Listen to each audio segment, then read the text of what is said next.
University of Virginia Library, our job is to help you connect with the resources you need for your paper, project, or personal research.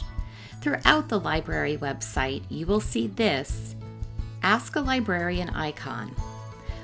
By clicking on it, you are provided with multiple ways to communicate with us and chat with one of our knowledgeable staff members.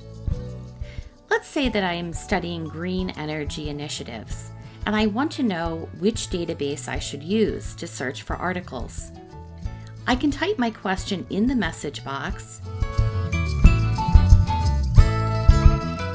and submit in order to receive help. I can also choose to email the library at library@virginia.edu, call, or send a text message. Maybe my question has already been answered. I can search through popular questions, ask a question, or browse by topic.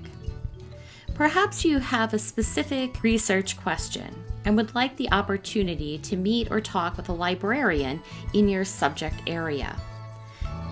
Click on Contact a Subject Liaison, and you will see a listing of librarians for various fields of study with their email and telephone contact information. At the UVA libraries, we make it easy to get assistance. Just ask. A librarian, that is.